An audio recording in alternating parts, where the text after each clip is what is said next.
Okie doke. We're going. Look at this. What is this? Here, I want to show you. Okay. Hey, everyone. Welcome to IoT Coffee Talk. Welcome, everyone. What the hell? Where are you, Leonard? Why am I seeing myself? I don't know. This is like really weird. Check this out. Oh, whoa, that's pretty high tech. Right? Can you see? Yeah, it's a little blurry, but I can see the digital readouts. I don't know why it's blurry. Hold on. Let me see if I can get some of the blur out. Yeah. Anyway, yeah. So and I'm sure that's cool, right? It is cool. I'm sure the baristas are like, "Who is this creepy guy zooming in on my this machine?" Idiot. Yeah, exactly. Oh my god. Weirdo. Yeah. So, how's it going, man? It's good. So, where are you at today? I'm in Long Beach. Long Beach. Everybody knows what that means. Yes. It means you're hanging with Snoop Dogg today. That's what it means. Yes. And see, I'm in this coffee shop. It's actually really nice. Yeah. In the middle of the port of Los Angeles. I'm going to step outside because it's kind of noisy here. Yeah. But guess what? It's raining. What? You got raining in California? In California, yeah. It's pretty crazy. Wow. Right? Yeah. So I'm here for a special event. It's an Ericsson event for SailGP. Are you familiar with that? I don't know it. Yeah, it's like that. It's the racing. Stuff. Racing, sailing, sailing racing. Yeah, sailing racing, and so I guess the nuance of this form of sailing is that all the ships are spec'd exactly the same. Right, there's a standard spec, so it's like kind of like I guess NASCAR. It's like NASCAR. It's like F1. Ricky Bobby. Right, Ricky. It's Ricky Bobby. Yeah. So, winning is all about execution, right? Execution and being able to optimize the crew performance, and so the argument here is having data is going to be the advantage, right? So if you're able to analyze the data and feedback.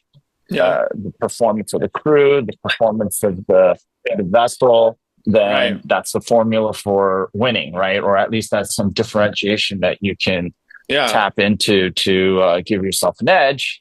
Yeah. And so obviously with Ericsson, there's going to be a whole 5G aspect about it, private. So I'm here to kick the tires on it, and check it out.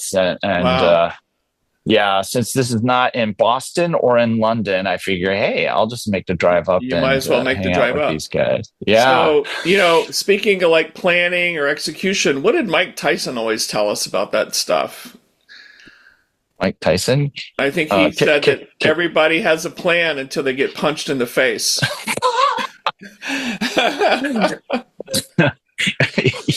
And so that goes back to execution, right? You can have the best plan in the world, but if you guys can't execute on it, that's true. Yeah. So you know what? Yeah, life is boxing. They say life is like golf is like life, but boxing is like life. Yeah, actually, because you've got this grand plan in life, and whatever you're doing, and you go out to attack it, and then someone punches you in the face, and then. And all of a sudden, the world is a different place. Yeah. Especially if you get clocked really hard and you get knocked on your butt. Yeah. Exactly. But luckily, you know how to do that in Barcelona. Did I? You did when that guy tried to mug you. Oh. Oh my God, man. That was the first time in all these years that I ever had any incident. I've never had anything stolen. You always hear stories about people getting robbed and stuff like that. My buddy Earl Lum, he got mugged last year. So two guys basically pinned him up against the wall and stole his watch. And this guy walks up to me, and it sounded like he was asking for a lighter. I say, hey, look, I don't smoke. And then he starts to grab me and starts kicking my leg. And I'm going, what the hell is this guy doing? Right. And I think he was trying to trip me. But at the same time, he was reaching over to the left side of my shoulder and trying to pull my gold chain off. And he didn't realize it's one piece. Right. And at that point, I basically, elbowed him in the face pretty hard. Yeah. And then he reeled back, and then I punched him. Awesome. And then he fell on the ground, and I kicked him in the stomach. Good. And I looked at him, and I said, "What the are you doing?" Right? Yeah.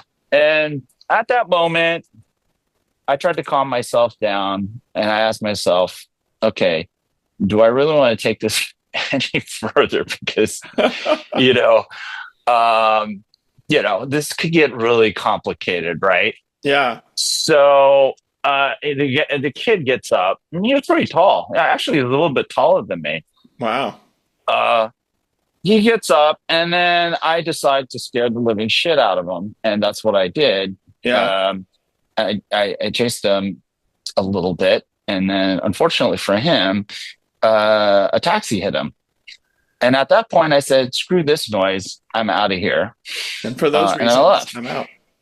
Yeah, and serves him right. Yeah. At that point, I really don't care what happened to him, and so. Is that like in these movies where the bad guy does something and then he's backing away like he's going to get away, and then right then a bus just hits him? I was like, "What? Oh my gosh!" But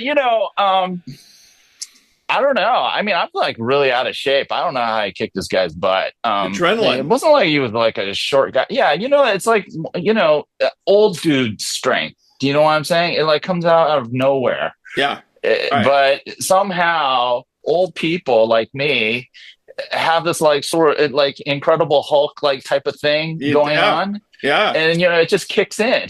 Right. Right. And so for all of you young whippersnappers out there who think that you can mug an old guy like me, think twice. You're gonna get the Hulk Smash. Yeah, you might get smashed by a taxi. So. Right. Yeah, but man, dude, that was just crazy. That's crazy. Crazy. I figured I'm not hurt. Nothing got stolen. Yeah, I'm good. You're good. The kid got hit. So got beat up a little bit, and then got hit by a taxi. I don't know. Serves him right. I walk away. Mark was always telling us that is a bad part of town where Sarah 23 is. Yeah. And I never believed him. We go there all the time, and I've walked all over that city. I've walked all over that city at 2 a.m. by myself a million times. I've never had a problem. Yeah. It was unbelievable. And it was sad. And I guess I got lucky because I don't know, there could have been 2 or 3 of those guys. Yeah. And then I don't think I could have handled 2 or 3 of them, So yeah, it was a little bit scary. Yeah. Actually, it wasn't scary. Nah, I kicked his ass. So that's the right attitude. And if there'd been 2 or 3 of them, you would have kicked all of their asses. Then yeah, the whole Bruce Lee thing would have kicked in, right? Exactly. You're going to be like water. Like water. And they get up, and you look at him, and you go.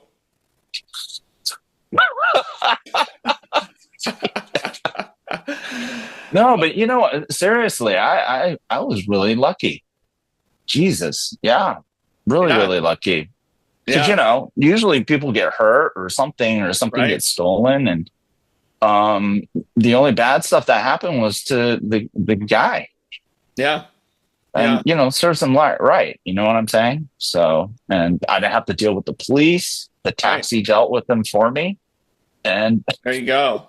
I love it. Oh my gosh. Oh my God. I guess, as they say, don't make me angry. You wouldn't like me. I'm angry. Right. When I'm angry. Exactly. Yeah. So, yeah. So I think we were both taken aback when we saw the packed room for IoT stars at Embedded World. Oh my God.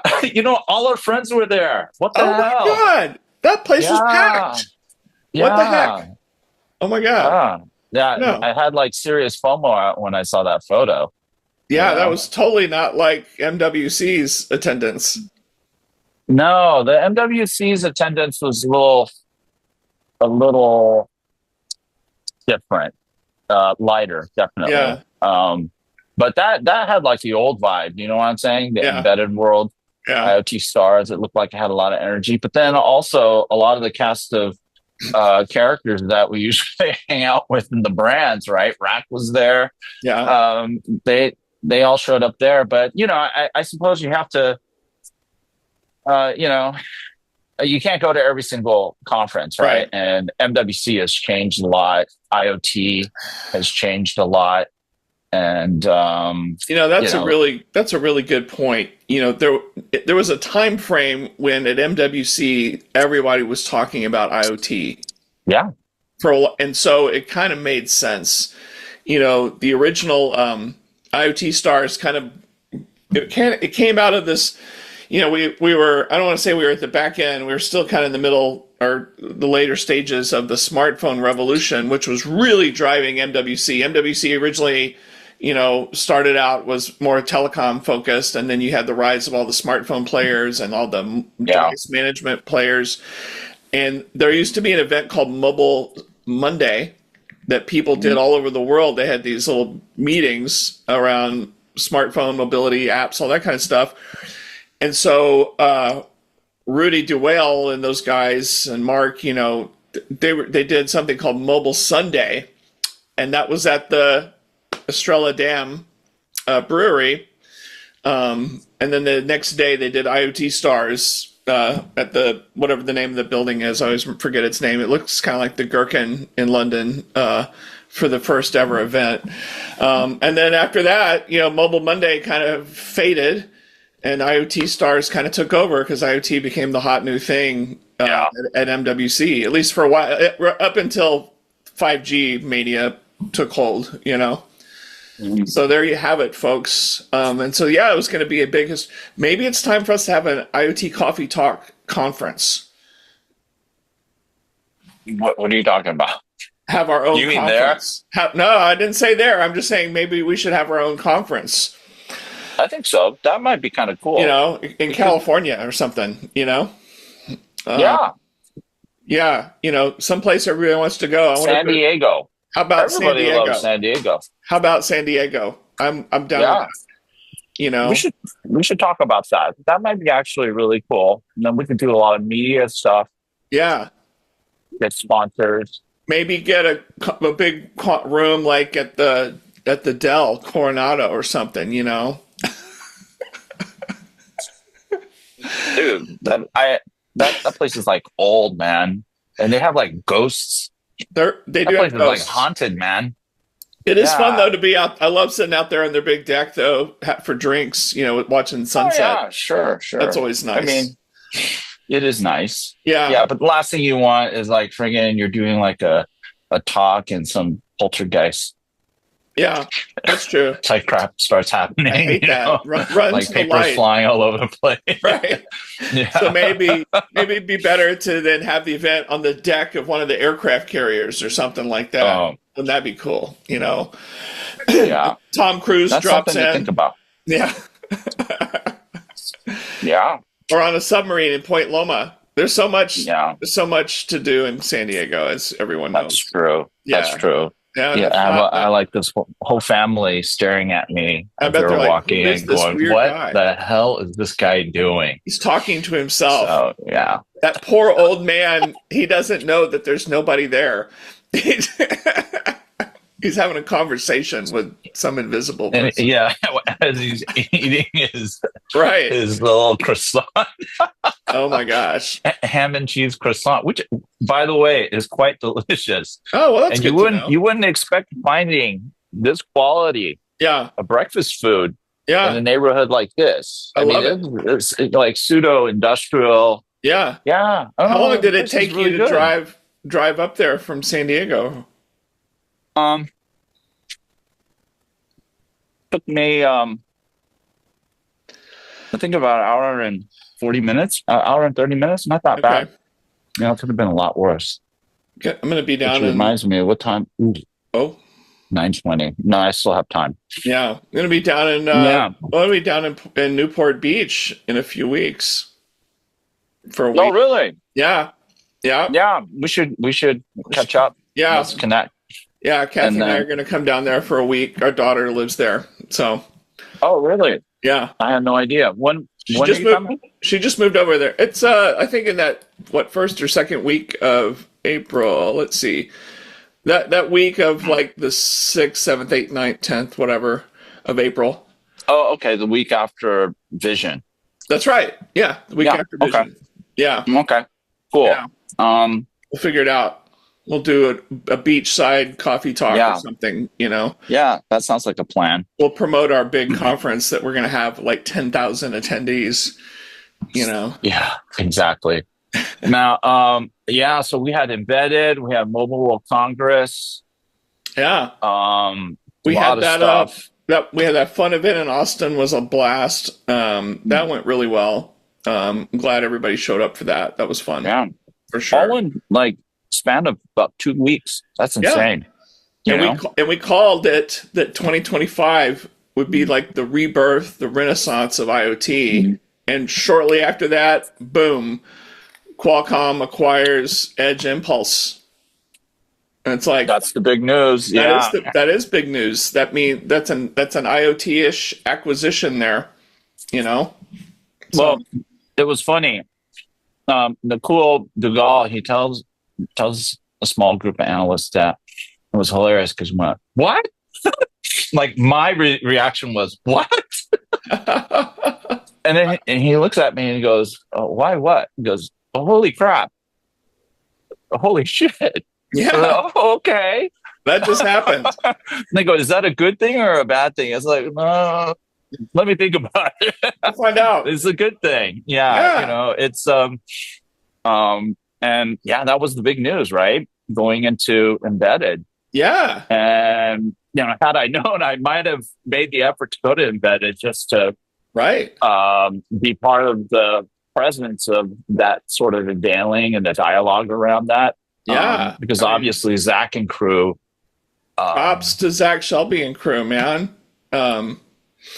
Yeah. I first got to know him while I was at Ericsson, and he had been in ARM, and so he would be doing stuff with us. And then I'm friends with Adam Benzion, who lives up here in Seattle, and in fact, I'm going to see him next week, actually. So Yeah. I mean, that's huge news, right? it is what do huge you news. think? I'm so pumped for those guys. They just went all in. They went after a niche market, that whole tiny ML thing. And built some great tooling and brought it to life because things don't just happen by themselves. Yeah. There may be a capability out there, but someone had to showcase. Here's how you do it. Here's all the use cases. Yeah. Here's how we can make this AI at the edge real, which is great. Good for them. I'm excited for them. Yeah. Pumped. No, it's really cool. And I mean, to think that, how far back we've been tracking them, the whole tiny ML. I mean, we have like stuff going back since the beginning of IoT Coffee Talk. And, in my own research, I've been looking at tiny ML for, a long time. Right. And so it's really cool to see, these trends, right? These trends that a lot of people didn't look at because they're either focused too much on like all this supercomputing stuff. Yeah. Not paying attention to now edge AI, things that have been kind of shaping this new. I don't know if it's a trend. It's an evolution toward AI toward the edge. But it's not new, right? That's the thing. It's not new. It's just that I think the work that the guys like Shelby and the folks at Edge Impulse have done, they're really moving the ball. Yeah. and they positioned themselves really well. They stuck with it because for a while, there was like a bit of a winter, right? Like an edge AI winter. Yep. And well, now that it's sort of a thing, and I think it's a legitimate thing. It's not not super hyped, even though I think it is starting to get a bit hyped because, we were on the Intel call, right? Right. On Edge, and Yeah. there's a little too much talk about LLMs and, Yeah. putting Those, multiple models. It's like, wait a minute. those It's are like, big fat edges too, compared to what Zach and team were going after. What was yeah, unique about them is they showed that you could do machine learning on a microcontroller, which the yep, average person be like, "That's not possible. That's crazy talk." And yet they built tooling, they made it happen, yeah, which is yeah, truly remarkable. Because at most people might think, "Well, my Intel NUC, I can do something like that." I'll put some little edge. That's a lot of people thought of that as the edge. yeah, And so, anyway, props to them. That's awesome. That's good stuff. yeah, I'm excited yeah. for them. That's So awesome. yeah, they're kind of like that bottoms up type of Yeah, um, enablement, or if you want to call it revolution. We'll see if it is, but yeah. it just it does make IoT exciting. So you and I talked about that. Was it last week? Might have been. Yeah, it's hard to keep track of It's hard to keep track. things. Yeah, I purge my Yeah, brain every week actually and start but fresh. yeah, actually, it was last week. When I was in Barcelona and we all jumped on. Um, IoT might become a thing again. Yeah, And you said it, um, with Edge AI. And yeah, so one of the things that's going to be really interesting is going into sensors converged, because Edge AI Foundation is going to be actually there, okay, is to see how, how the sensors guys are reacting to all of this. I mean, it's not a net new thing for them, but obviously, like what Qualcomm's doing with Dragonwing, by the way, another big yeah. announcement coming out of embedded. Actually, that was a pretty big deal at MWC as well. One of the big announcements.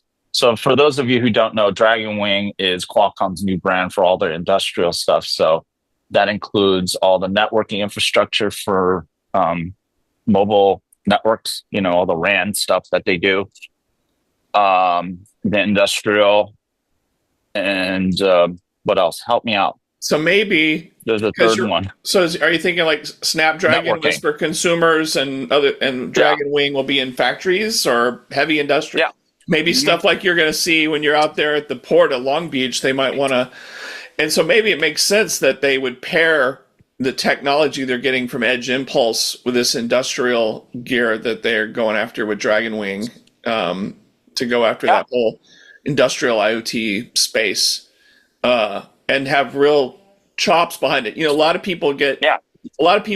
you were on all these calls, and there's so many companies that talk about how they're into AI, but what they really are into is just infrastructure. They all got a bunch of servers, they all got a bunch of whatever, they all look the same. And it's Hardware. like, Yeah. and it's like, it's the software that does the stuff. And if you don't have that stack that's unique to you, then there's nothing really interesting or differentiated about your offering. And so them Yeah. being able to come to market with Dragon Wing and Edge Impulse, I think Yeah. gives them some better street cred. Yeah. Kind of like next week, you're going to be at GTC. Are you going? Yeah. I'll be at GTC. Yep. Yeah, I'm a loser. I'm just going to watch the keynote online. But say hi No. I know Dave will be there. So Dave. hang out with Dave. I'll give him a hard time. Yeah, I'll give him a hard time. I'm going to say, why the hell didn't you send Rob to MWC, dude? It's like they had like all these Korean telcos trying to show off their sovereign AI Yeah. offer or accomplishments. I don't know if they're actual offerings, Right. but they're saying, hey, look at our AI, Yeah. supercomputing stuff, and Here's my um, prediction for what it's going to look like at GTC next week. You're going to have all of the traditional server makers there, and yeah, they've all partnered. So we're talking HP, Lenovo, Dell, yeah, Supermicro, all those players, and they're all going to have their booths there, and they're going to talk about how they have their special partnership with NVIDIA. But at hmm 30,000 feet, you're going to go, so what I'm really seeing is just a whole bunch of people making x86 servers, and they've got some NVIDIA GPUs, and they say they have a special partnership with NVIDIA that makes it magic, right? everybody has a special partnership. Jensen was over at my house last night. In fact, we had hot tea Yeah, together. You got to believe me, we are he cooked me special. breakfast. He gave me a Exactly. jacket. He gave me a Yeah, jacket. We had one of breakfast those at old ones. Denny's. We went to Denny's with Jensen Yeah, and had pancakes. We I'm still sat in waiting for. we Yeah, sat in his booth, at Denny's.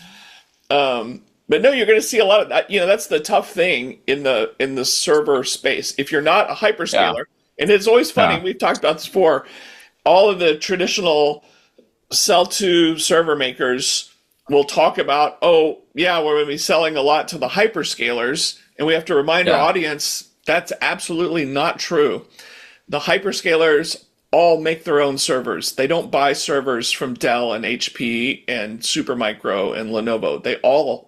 well, maybe super micro, they all but make something they um, call a sled, and it's this yeah, most stripped down thing that doesn't look like a server in your life, and it's to create high density into these cloud data centers, and they're built yeah, to fail, and the software keeps it all alive. yeah, It's interesting, but yeah, and just like they don't buy networking gear from Cisco to build their cloud, they make their own don't tell switches. Cisco that. Cisco knows it. Cisco was excited early days of Yeah, the cloud. Cisco's like, oh, yes, we're going to make so much money. And they did initially. In fact, early days of the public cloud, people had to buy stuff off the shelf, right? Because they didn't. And then oh over yeah, time, they learned from Meta, from Facebook, what Facebook yeah, had been doing prior, because they weren't building a cloud, but they had to build their yeah, own giant thing. They learned from Google. So prior to Google having a cloud, they still had the biggest infrastructure ever for search, yeah, and they all learned it's not affordable to us to buy retail servers from these yeah, manufacturers and buy switches and routers from networking companies. We have to make it all yeah, ourselves, and they had to learn. They probably yeah, hired a lot of server experts from those mm, companies and yeah. network. Well, if you think about it, Meta or Facebook was an early pioneer in all of that, right? These Yeah, this hyperscale, or what we used to call web scale computing. yeah, that's right. I remember that. Yeah, I do remember webscale. uh, Yeah, Web scale is like that's what? such That a was Gart. actually a really, really good word. It's like whatever happened to that? I think that was a But Gartner term. yeah, maybe. I don't know. You know what? Gartner comes up with some good stuff. We shouldn't like poo poo on them No, no, they come up with entirely, great stuff. Yeah, Hype cycle, the only thing they missed out on was the hump of nonsense. That was the only thing. right, right. It was right in front of their faces, but they didn't call it out because they were using it for some other purpose. But um, Absolutely. yeah, so Meta, um, Google, yeah, real pioneers. And then, I think, Microsoft on the back end of stuff. I think one of the real hidden players that a lot of people don't talk about. It's interesting. I watched, I didn't watch it. I saw a headline from Ian Cuttress. I don't know if you know who he is. I don't. He's a pretty well known, semi-industry analyst and influencer.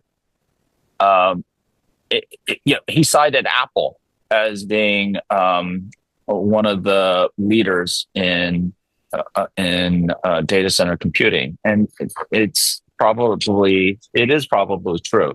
It's just we don't know about it. They don't sell any of their stuff, right? Right. They use it all internally, and in the world of CDN, they're one of the leaders. Yeah.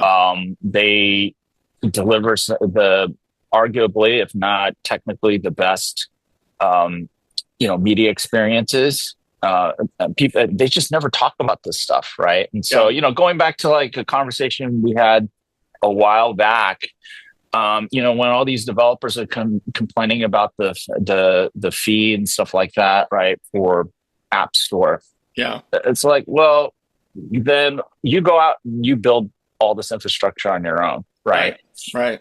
Because one of the things that Ericsson guys I talked to about, well, actually not just Ericsson, a lot of folks, the use case around enhanced video conferencing or calling, that kind of made the rounds at MWC, and it's an example of network slicing, but it's also a differentiated service and capability that Apple is tapping into with Verizon, right? And so, you have all these services that entities like Apple are providing to their ecosystem. Yeah. Who's going to pay for that? Right. And the developers should. They're the ones that are going to be benefiting from that capability that makes the Apple ecosystem a developer ecosystem, and the experiences that consumers get from engaging with Apple. Yeah. A better one, right? Totally. And these are all things that are discounted. So that's why I always think it's a joke while all these developers expecting Apple to give all this stuff away for free. It's like, you obviously don't understand the ecosystem, and why Apple is so easy to deal with. Yeah. Right. Versus everyone else. It's just they created the easy button, and now you have a bunch of people complaining about the easy button. So right. having to pay for it. Do you remember years ago on Coffee Talk we talked when Intel, or when Apple abandoned Intel, and then they made their own silicon, and then they came out with the M series chips that are crazy fast, and we're like, they need to have their own cloud based on their silicon. Yeah. I know you were joking about that. I remember. That's like so funny, dude. And so my new joking prediction coming up at GTC is I think NVIDIA needs to make its own cloud, like full on big. Oh, they already have one. It's DGX Cloud. Right, they do. Kinda. I want them to go all in. All in. Compete like AWS, Azure level, all in. This is what I'm thinking. And here's the deal. Every tech company, whatever, you have a moment in time where you're special. You've got something that's unique and people are paying money for it, but you're not going to be special forever. Other players will catch up eventually, and whatever is special one day will be commoditized. And so I know this sounds really negative, but if you think down the road, NVIDIA will be just like Intel one day. It will be undifferentiated unless they do something crazy. And then also, because this isn't just about technology, it's about a business.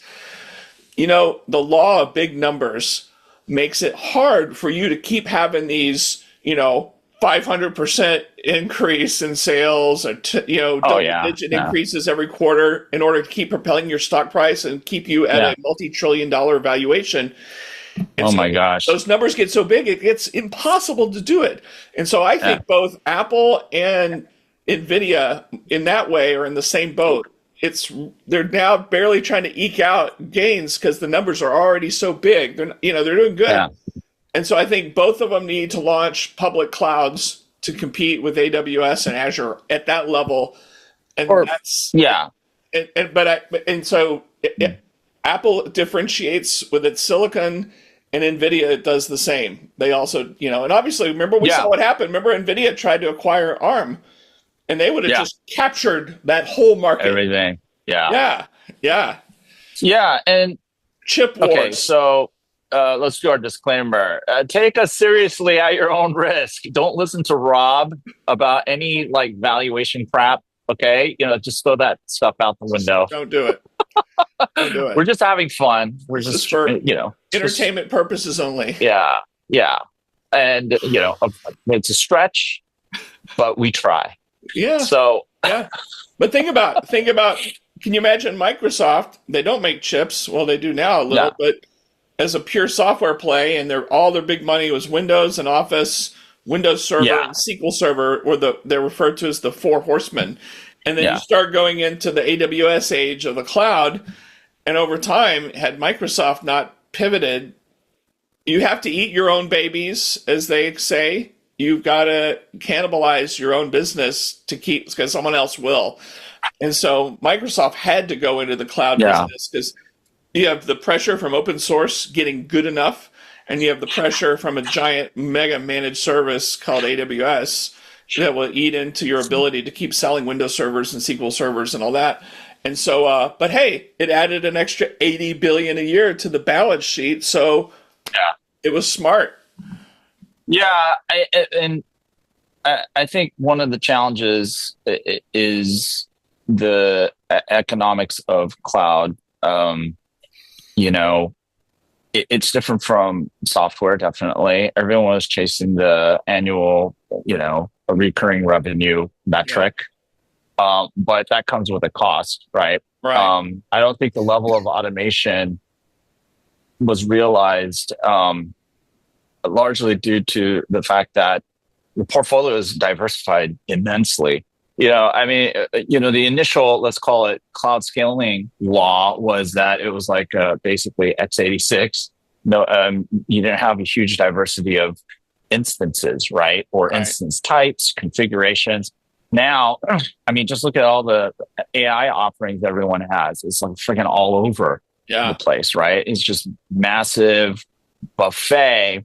And how do the economics work out, and how do things scale in a situation like that? And this is not it's something that's definitely not talked about Yeah. a lot, if at all. Right. And I think it's in the long term is going to be a problem for all these traditional cloud service providers. They're going to probably start trying to figure out, okay, how do we focus on things that are number one profitable, most profitable, but Yeah. also continue to scale as the services scale, right, due Right. to either demand or what have you. So yeah, and if you look at like Apple, the funny thing is everyone keeps like freaking out about iPhone sales, and it's like, well, their services business is $100 billion business now. It keeps growing. And it's growing at double digit, Yeah.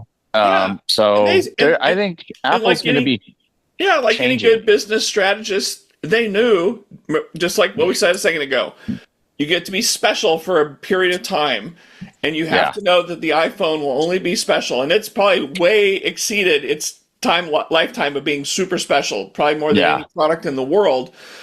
But it was smart to start building all these back end services to get recurring revenue to Yeah. make up for when, because you're right, the iPhone can't just be a killer forever. You know, you're going to try your No. best. I mean, think about how undifferentiated the smartphones are getting now. Yeah, Each year, exactly. it's not like the old days where it's like Mhm. just mega changes each year, and you're like, oh Yeah. my god, I got to have that. Now it's almost imperceptible.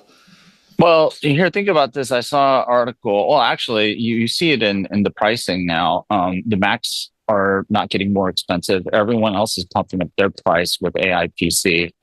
So their price, they might be pricing themselves out of the market, and where Apple now is a more bargain offering, that's still differentiated from a hardware perspective. But if they continue to expand their install base and user base, the services side of the business is going to get huge. And you mentioned, cloud. They have their own cloud, right? It's a content as a service. This whole services that supports the services side of their business. It goes back to what we were saying before. They have one of the best, if not the best, CDN network in the world and infrastructure. They have Yeah. the best APN, like the application distribution network with Apple Store. They have a lot of stuff. And so these are all things that they don't sell to other people, but they're running all these highly valuable services on top of it. Yeah. And I think that is their pivot, and I don't think anyone else is going to be able to catch up really quickly with that shift. Yeah. And, because I can't imagine all these OEMs, the AI PC OEMs, continuing to raise the prices of their stuff while Apple now starts to play the value game. You know what I'm saying? Not the premium game that they did before, but more of a value game. Yeah. But hey, I gotta jam. So it's good that we at least jumped on and we always have a good conversation, right, Rob? Go Jimmy Jam with Ericsson. Yeah. That should be fun. Yeah. Absolutely. All right. You want to take us out? Yeah. Thanks for joining us for another brilliant IoT Coffee Talk live from Long Beach, home of Snoop Dogg. All of you remember when Long Beach kind of connected with, Compton. We got Dr. Dre and Snoop Dogg. Oh, but there's a giant port there, so I guess that's a thing, right? So that's still kind of a battleship. It looks like the Queen Mary. As you're panning there, it looks like I'm watching Google Street View as you go around like this. Oh my God! It looks funny. But yes, thanks for joining us every week. Obviously, we talk about a lot of stuff here, and it turns out we're really smart, like more insightful than anyone else on the planet, and that's why you come here every week. This is where you get the real news and what's going on. We're also supporting Elevator Kids, so we are bridging that divide, that digital divide, laptops, connectivity, so kids can stay connected and learn, that kind of thing. That's what we are really all about, actually. Remember, this is for entertainment purposes only. Don't go make some stock picks based on anything we say, because we don't know what we're talking about in that department. Everything else, pure genius. That department, just like, blah, blah, blah, blah. Oh yeah, exactly. Oh yeah. So thanks for joining us, and we will see you next week. Take care.